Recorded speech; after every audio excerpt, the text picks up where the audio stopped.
dawn over a refugee camp in northeastern Zaire. Weary from a year under canvas, 750,000 Rwandan Hutu exiles are faced with life on a lava wasteland.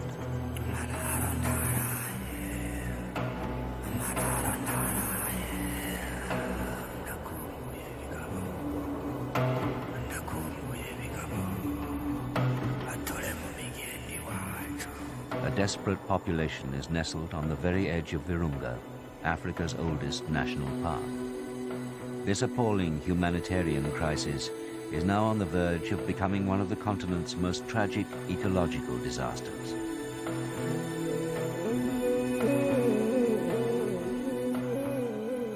Isolated high up on a volcano, overlooking the brooding intent in the valley below, lives one of the world's rarest and most endangered large mammals, the mountain gorilla.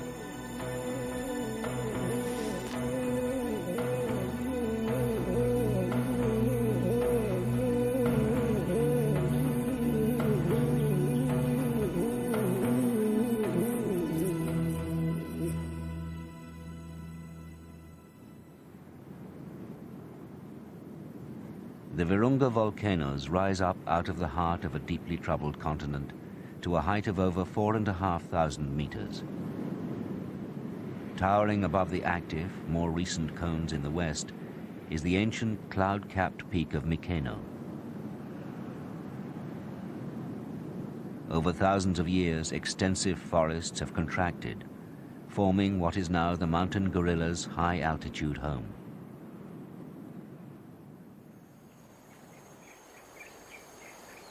In Zaire 8 years ago, long before the human crisis began in the valleys below, a mature 22-year-old silverback gorilla called Ndungutse inherited leadership of a family from his father.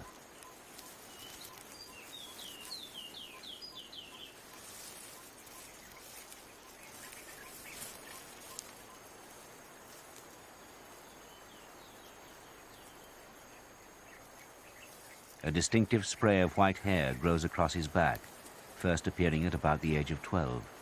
It's a hallmark of maturity. All other members of the group are black.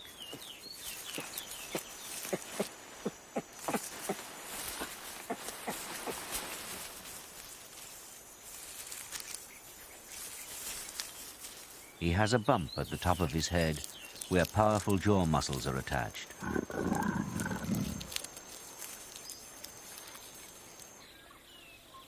For 3 months, Ndungutse's 2 younger brothers have been keeping their ailing father company, gradually losing contact with the main group as they've fallen further and further behind.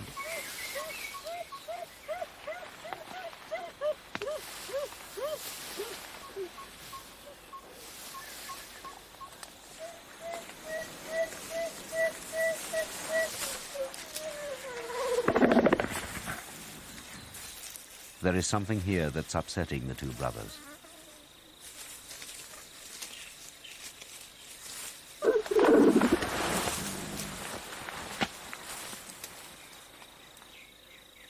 This is Refugee, the eldest of the 2. He has been calling continuously, displaying on and off for days.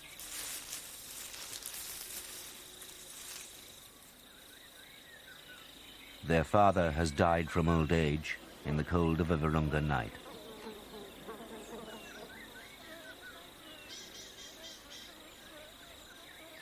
Fastidious about keeping themselves and each other clean, the younger brother, Luwawa, moves in to attend his father by grooming his fur. Thousands of flies attracted to the body lying in the warm dampness of the forest floor have laid eggs.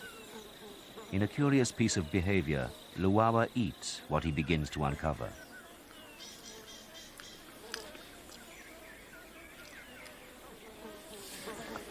For hours he cleans the fur, eating as many of the eggs as he can find. During the weeks that the old silverback took to die, the brothers have not eaten properly. Primarily vegetarian and finding themselves confined to one small part of the forest, they've consumed most of what is edible. They now desperately need to move on in order to feed.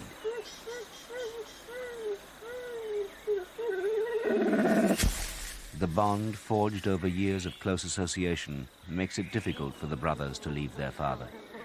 They have known no other leader and continue to remain near the body for a while longer.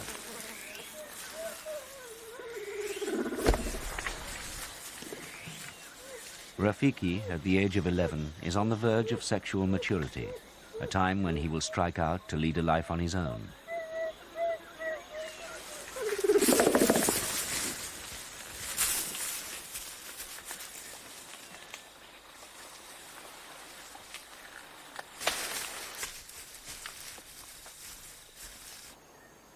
The brothers quickly distance themselves from the corpse and move into a new part of the forest.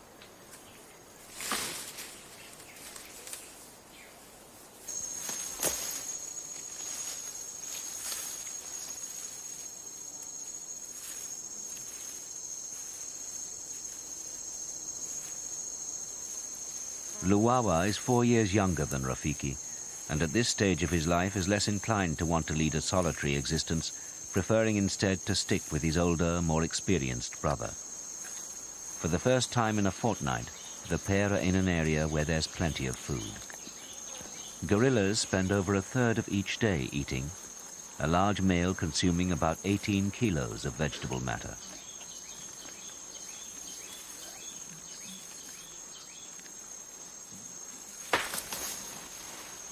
The brothers eat over 50 species of plant at different times during their travels through the forest. Many are astringent to the human palate, and others, like this bracket fungus, are eaten only occasionally.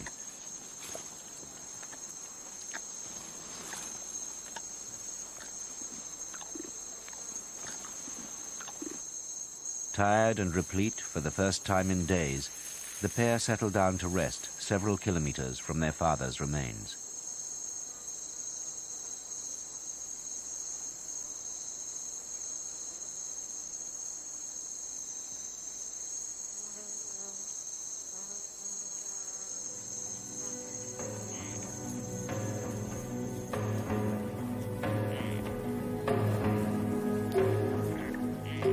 The Zairean park authorities closely monitor the gorillas in this part of their range. With only an estimated 620 mountain gorillas left in the world, each body recovered for examination yields valuable information on a subspecies that was only discovered this century.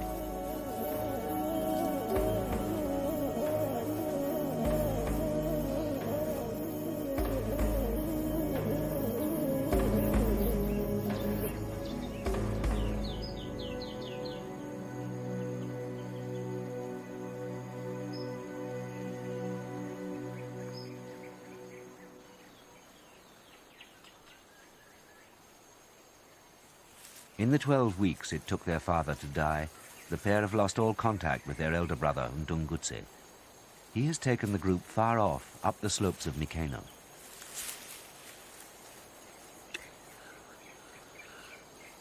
Rafiki and Luwawa range through the forests on their own. For the first time in their lives, they are making important decisions that were previously the exclusive preserve of the leading silverback male.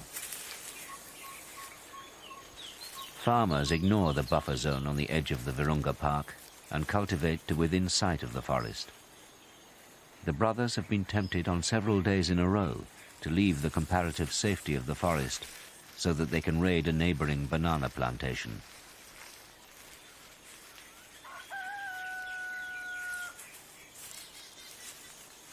Introduced into tropical Africa in prehistoric times, the banana plant is an important and valued food in Central Africa.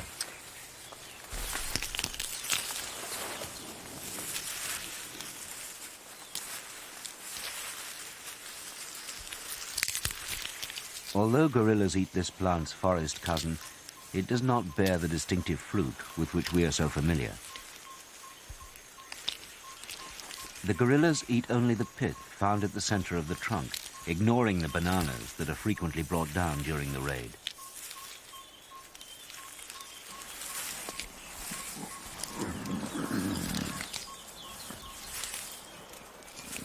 The juicy pith is rich in sap.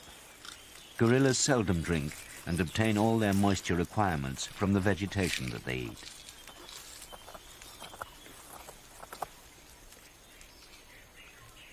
For many young Zairians helping their parents farm small parcels of land, this is their first encounter with a living gorilla.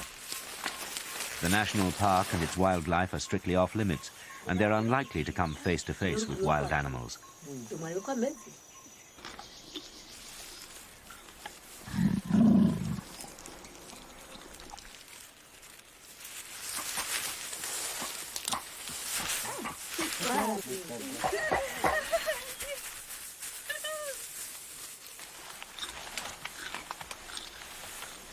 Understandably, many Zairians harbor deep resentment against the wild animals that raid their plots. With such tempting crops growing so close to the forest edge, who can blame such intelligent creatures for taking advantage of the situation? They have been so busy feeding, the pair will have even more difficulty finding their older brother's group.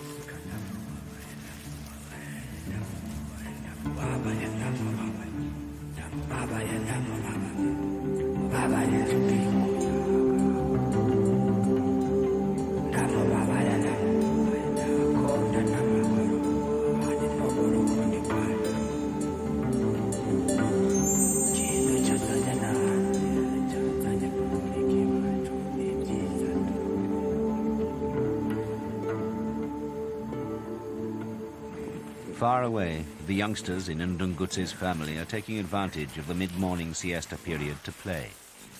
Like their human counterparts, they find it difficult to remain quiet for very long.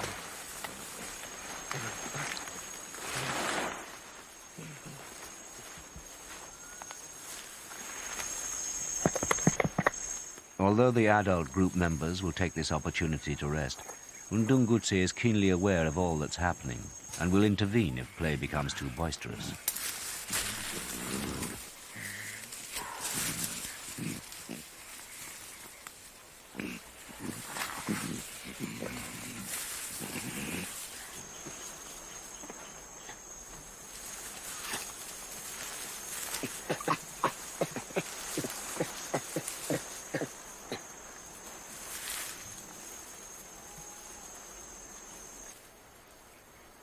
The focal point of every gorilla family is the dominant silverback male.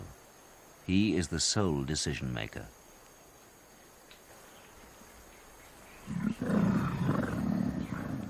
Each female is bonded to him directly, and he's usually the father of all their offspring.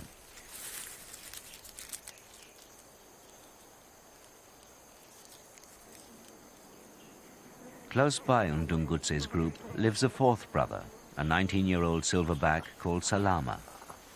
He maintains a healthy distance from his older brother by trailing the family wherever they go. Although he lives on the edge, he's familiar to all group members, and during the regular siesta periods, he often plays with one particular infant, belonging to a female with whom he has a very close bond.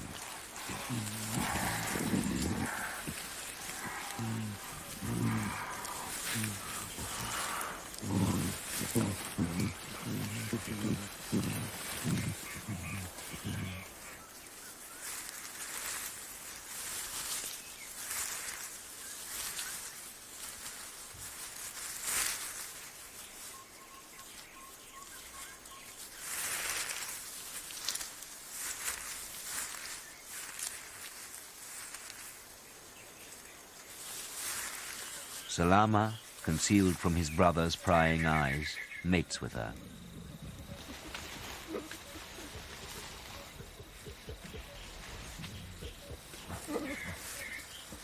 He is invited to copulate during the 2 days of her estrus, and this cements her association with him.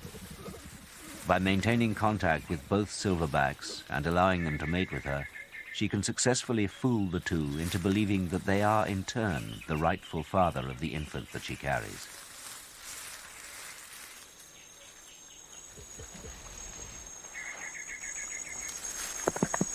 This strategy puts her in the unique position of being able to pick and choose between the two brothers when it suits her.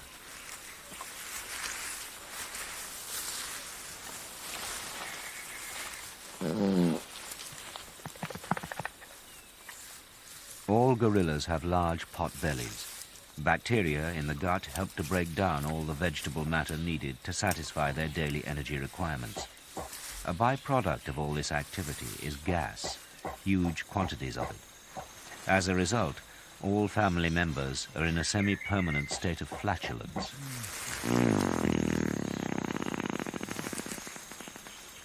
Gorillas have been known to do something very strange at certain times.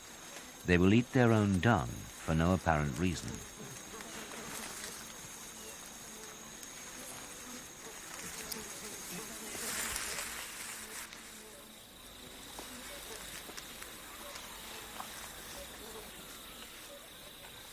Whether this unusual behavior is an attempt to recycle a particularly nutritious food source or is simply a hot meal on a cold day has yet to be determined.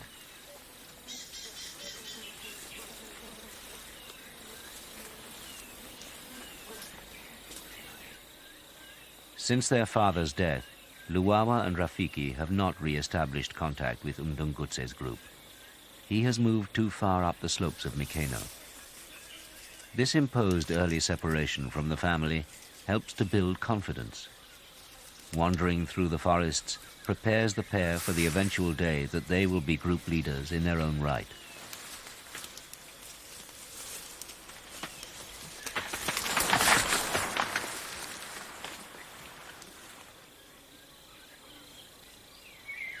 Its quiet contemplation interrupted, a fledgling eagle owl is suddenly aware that the world outside its nest can be terrifyingly large. It hasn't learnt to fly properly yet, and it's not often that Rafiki can get this close to an animal.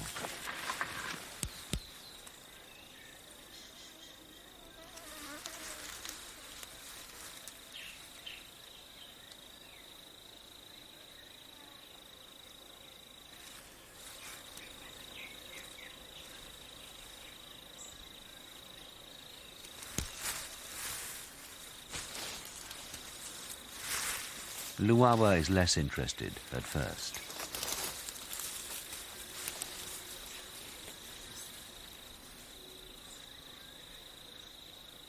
His natural sense of curiosity, sparked by the unique nature of the situation, draws Rafiki into wanting to provoke a response.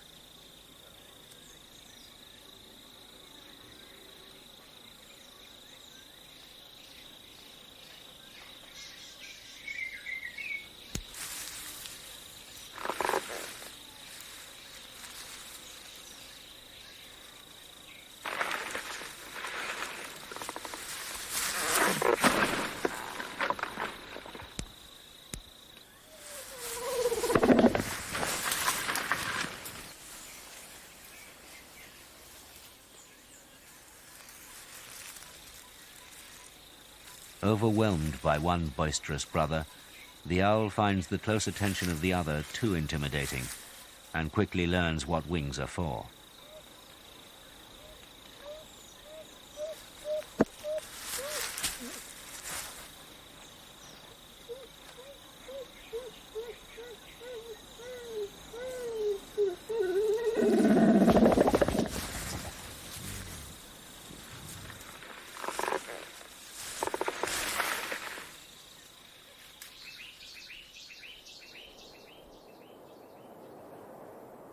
The lush green forests around Mikeno are lapped by a rising tide of human cultivation, which threatens to engulf the island-like home of the mountain gorilla at any time.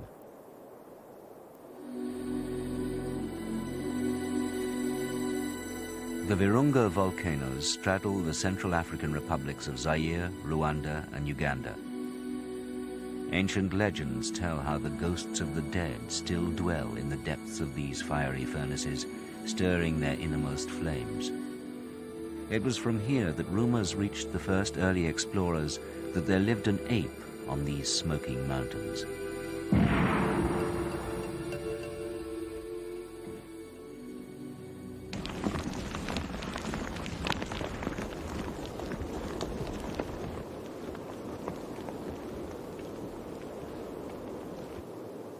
With frequent eruptions spilling out over this hostile land, forests come and go, but gorillas are not found in this active area. They roam the quieter, cooler slopes of the dormant volcanoes just 6 kilometers to the east.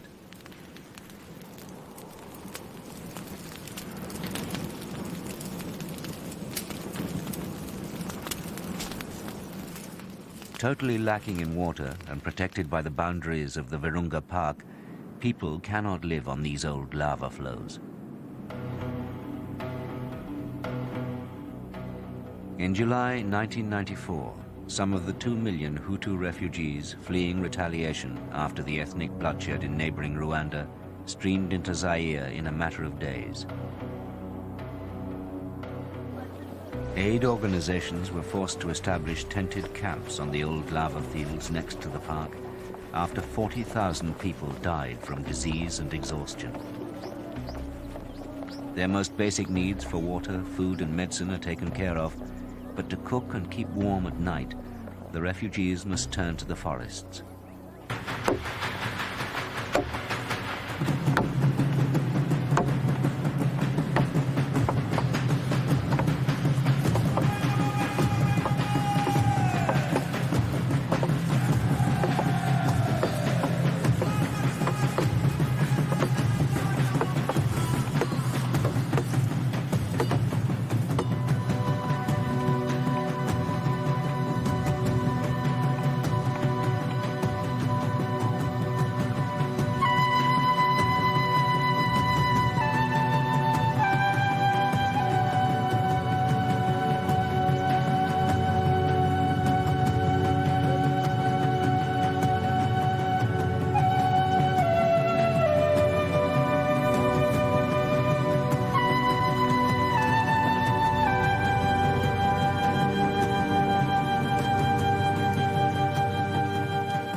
For over a year, the equivalent of 7 soccer fields of forest have been completely erased each day.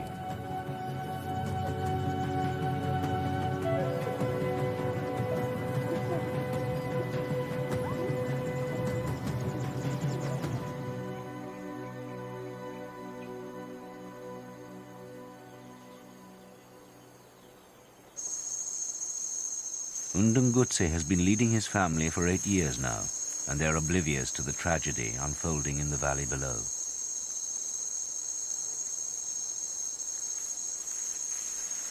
His status as leader is under increasing threat from his younger brother, Salama, who yawns with tension as he closes in to test his position.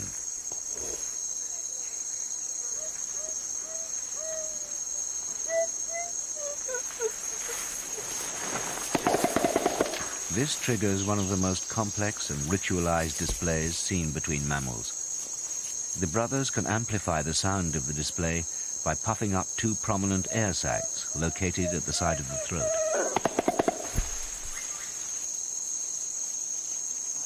A stale, human sweat-like odor permeates the air. An excited silverback will emit this smell from special glands in his armpits.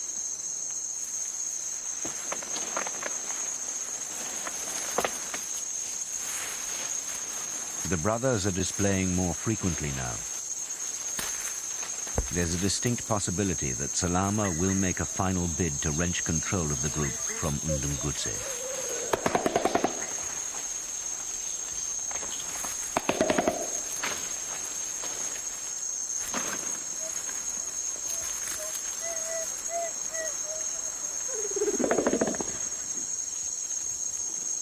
For the moment, the showdown subsides, allowing Salama's favorite female to approach.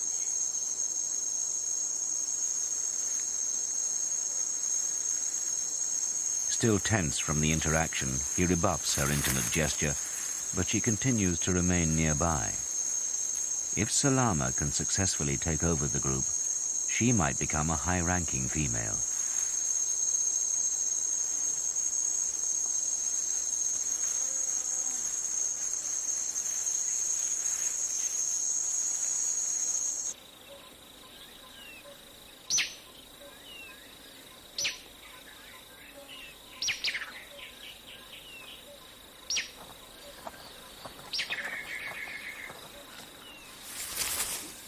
In the rainy season, when the Ndungutse family are roaming through Mikeno's lush forested slopes, they pay particular attention to the moist leaf litter underfoot.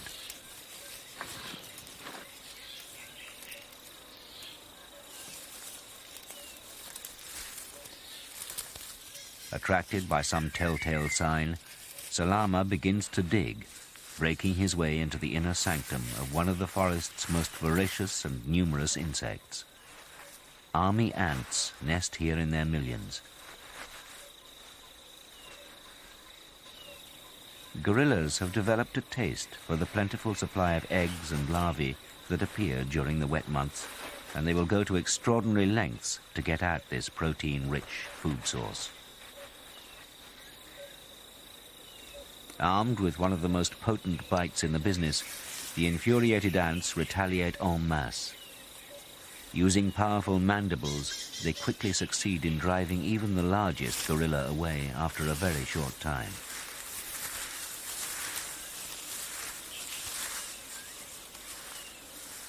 With the dominant animal out of sight, the whole family can then participate in the pleasure of this feast, taking only what their pain threshold will allow.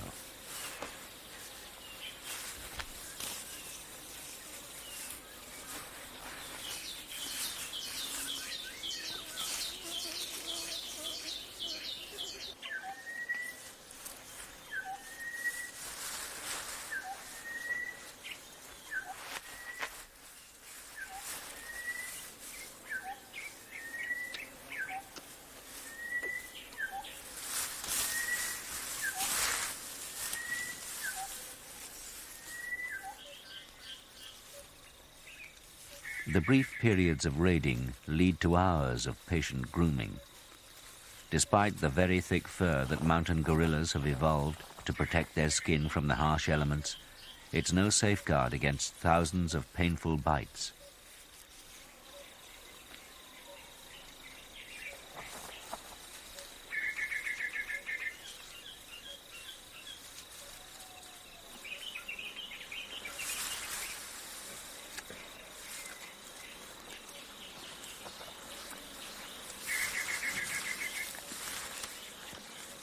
The remnant army is forced into a hasty retreat. Each ant burdened with a young member of the colony, salvaged in order to secure their future existence.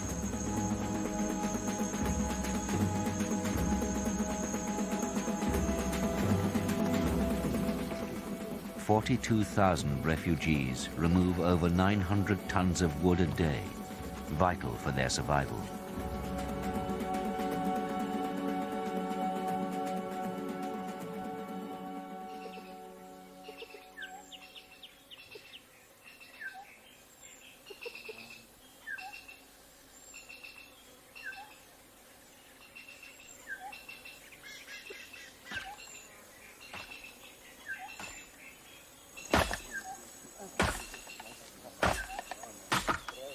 With more and more refugees collecting forest materials, armed poachers are able to penetrate the heart of the forest undetected in their search for food. Over half of the bamboo stands on Mikeno have gone, chopped down and taken into the refugee camps as a construction material.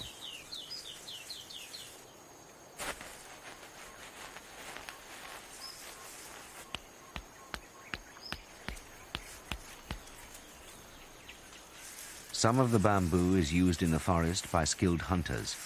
Its flexibility, when freshly cut, allows the fashioning of a primitive but deadly antelope trap.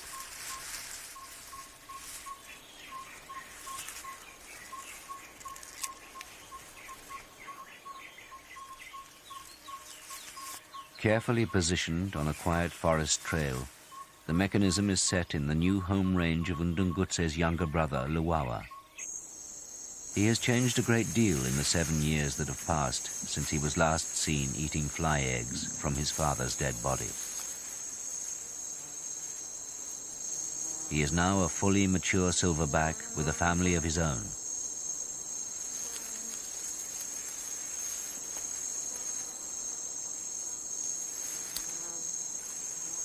His group is attracted by the discovery of a black-fronted duiker in a triggered bamboo snare. Youthful curiosity gives way to adult concern as the mature members of the family display in agitation.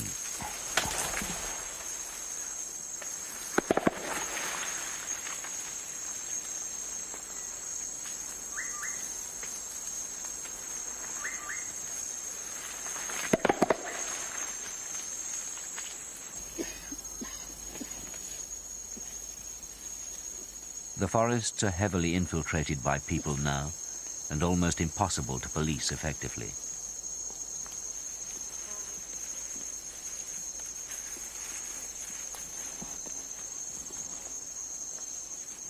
It's hardly surprising that Luwawa's family is encountering at least one primed trap each day as he leads the group through his threatened kingdom. With so many traps set in the forest, Luwawa has taken to patiently waiting near each mechanism they encounter. Vegetation often obscures visual contact with some of the younger, more inexperienced group members.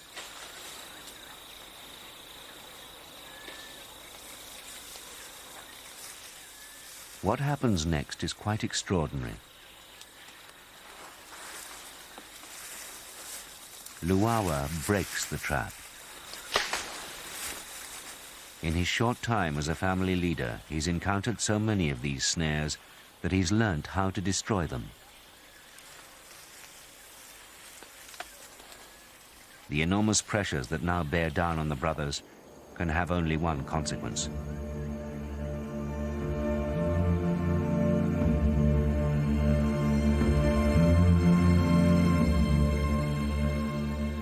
In the chill of a forest morning 3 weeks after he had suddenly disappeared, Salama's remains are found on a well-used poacher trail.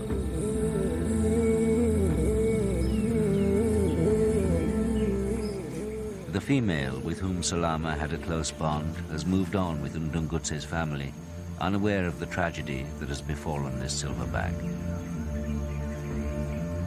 She continues to maintain an even lonelier existence on the edge of the group.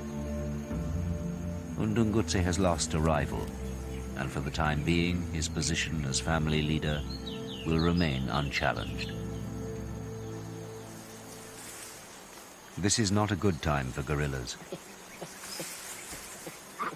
One infant has experienced the harsh reality of life on this volcano. He was caught in a poacher's trap and in breaking free lost his hand to the tight grip of a wire snare. Very lucky to survive, he manages despite the mutilation.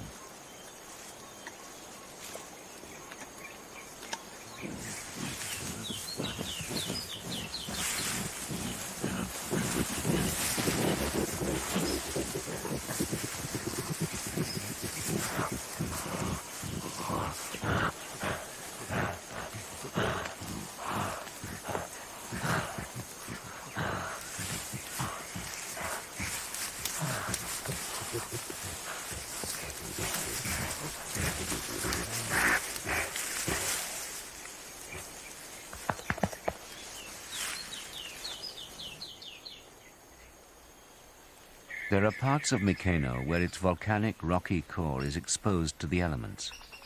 2 or 3 times a year, when Ndungutse is in the vicinity, he suddenly breaks away from his routine.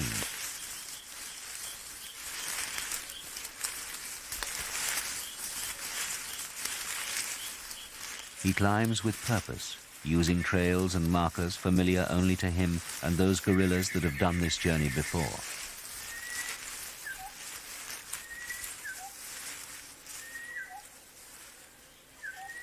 The entire family climb the precipitous sides of the volcano in order to reach a very special place. There's nowhere else quite like this in the entire 14 square kilometer expanse that they regularly frequent.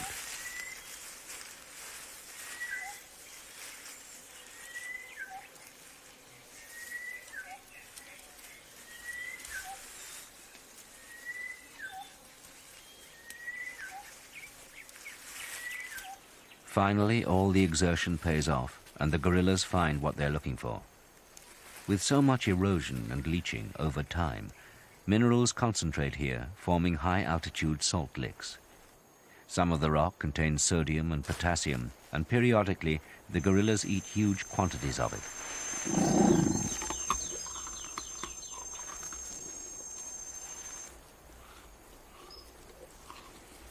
Searching the cliffs requires nimble footwork. With its weathered face crumbling, it's a steep and dangerous place.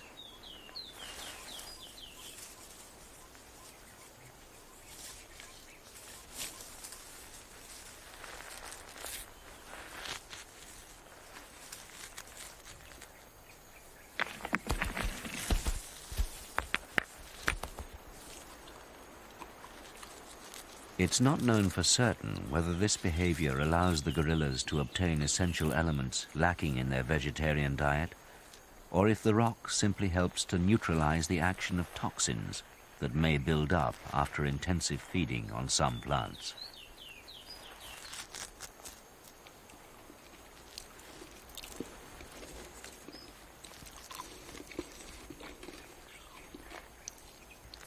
These caves have been visited for countless generations, the exact location passed down through the years from one animal to another.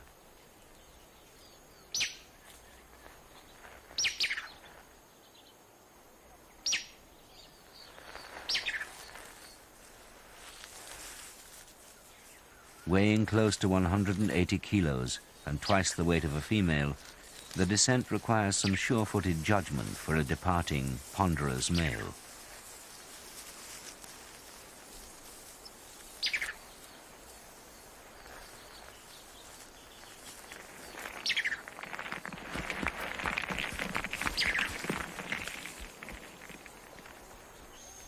Each day, people penetrate deeper into the park. Now there's nowhere in the forest where the gorillas are completely safe.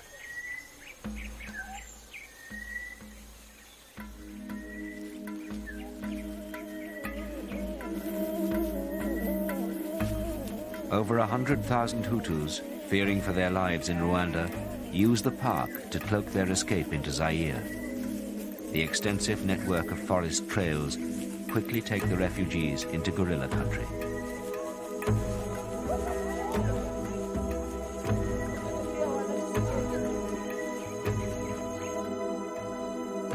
For the guerrillas, the caves at the heart of Undungutse's territory are out of bounds now, as tired Rwandan families seek temporary shelter on their weary exodus from a country at war.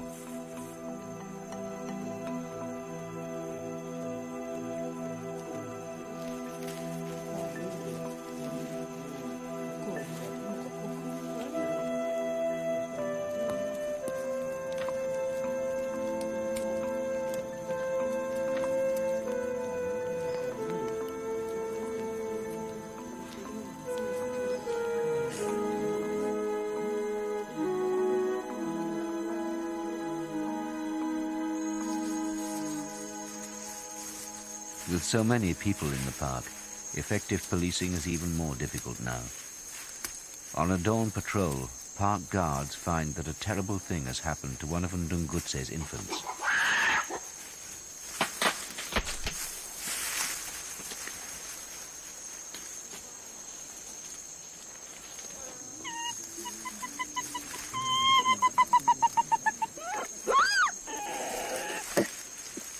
She's caught in the deadly embrace of a sprung trap. The rope is strong, fashioned from nylon fibers, removed from food aid sacks that deliver sustenance to the masses in the valley below. For more than a day and a night, she has struggled to escape, and all Ndungutse's attempts at breaking the trap have failed.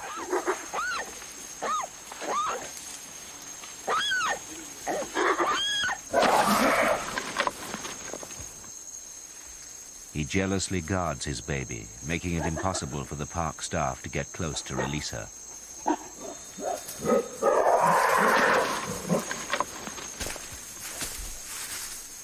Other family members are just as disturbed and frustrated by the drama of the last 24 hours.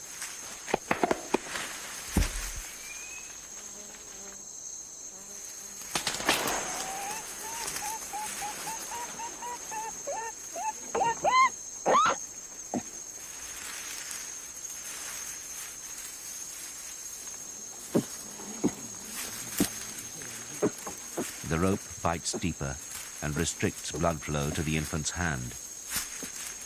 The distress calls repeatedly bring the weary mother in to comfort her offspring.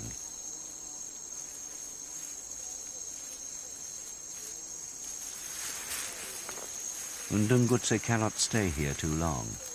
He must take the group away to feed. The mother will have to follow, and if she leaves, her baby will die.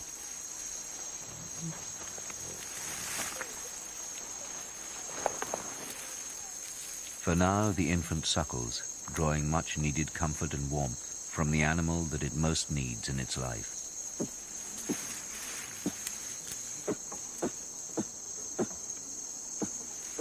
Family members are drawn in to investigate the trap, examining carefully what it is that keeps the youngster rooted to one spot.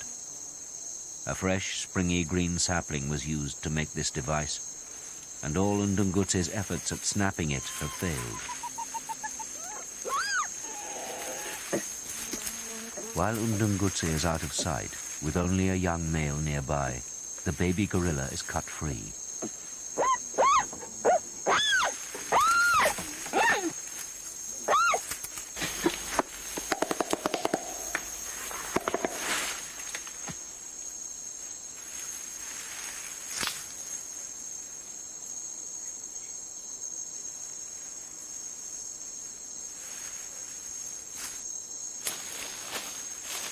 With more people in the park than ever before, a confrontation is inevitable. Man and gorilla will meet head-on. A showdown that will have far-reaching consequences.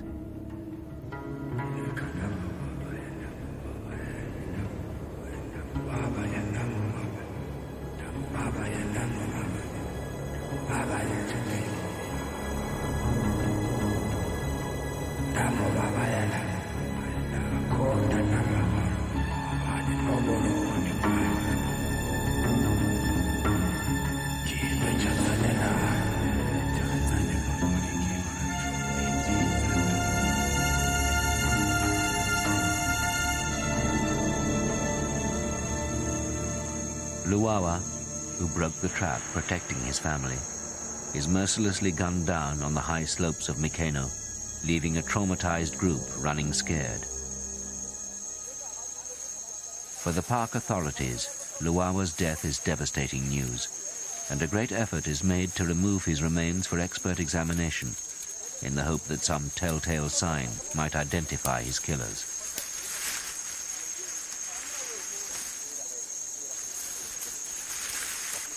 Human hands, dwarfed by those of the giant, slowly maneuver the tremendous dead weight and gently lower the silverback onto a makeshift litter.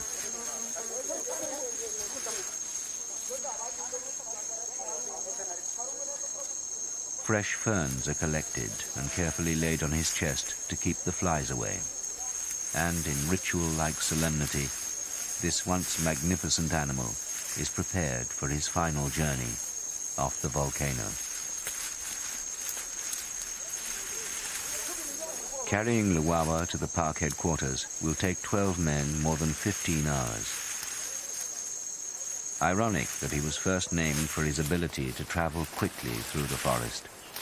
For several years, Luwawa covered huge distances looking for a suitable home range for his new family. He was called by the locals the gorilla that moves far and wide without ever touching the ground. This is a dark chapter in the history of mountain gorilla conservation. A year when 8 gorillas are killed, the first slayings in over a decade. The majority of bullets belong to a commonly used weapon. Since the Rwandan Civil War, the AK-47 is easily purchased in Zaire.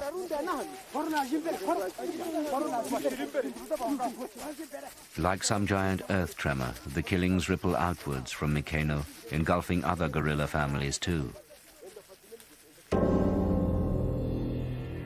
Less than 20 kilometers away, another silverback and female have been gunned down while defending the youngest member of their family.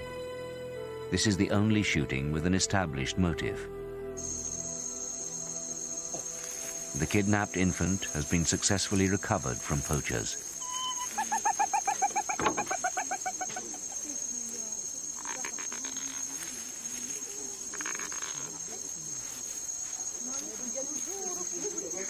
No one can look after him, and if he's not returned to the group soon, he will die. There is no male old enough to succeed his dead father. If no new silverback in the vicinity takes over, then the family may be doomed to slowly fragment and decline. For the moment, his family roam the forest leaderless, disorientated, and terrified of people.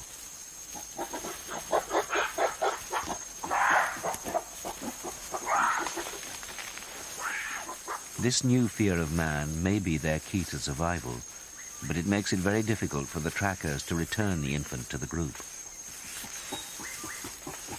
When the team get as close as possible, they can only hope that he will wander towards the noise.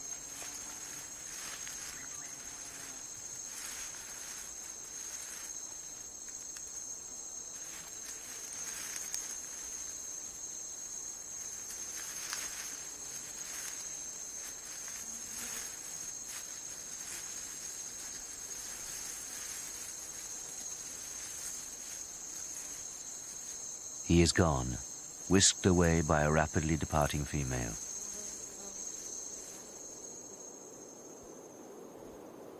Luwawa's older brother, Refugee, was last seen on the dangerous Zaire-Rwanda border. With all the tragedies in the region so far, it seems impossible that he could have escaped the slaughter.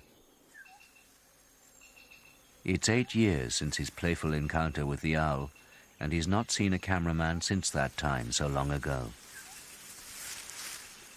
This can only be Refugee, the friendly one, as his name implies.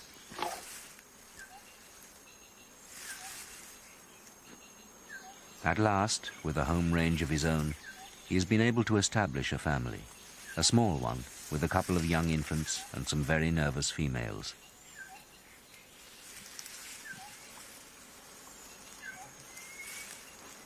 Refugee is drawn in close to the camera, captivated by his own reflection in the lens. It's been a long time since he was last exposed to anything like this, and in a moving display of trust, he allows his young infant to share the experience with him.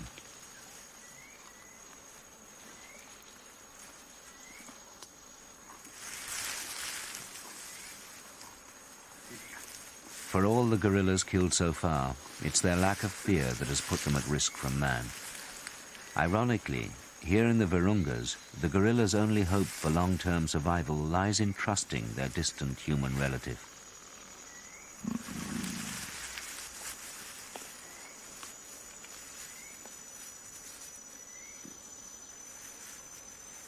The gorillas have to pay their way, prove that they're worthy overlords of the forests that they roam. With such enormous human pressures on potential agricultural land, wildlife must generate an income. Visitors and scientists pay to get close to the gorillas, and this is the only way that such a highly prized tract of Central Africa can be preserved. Without this incentive, the gorillas around Mikeno would have vanished a long time ago.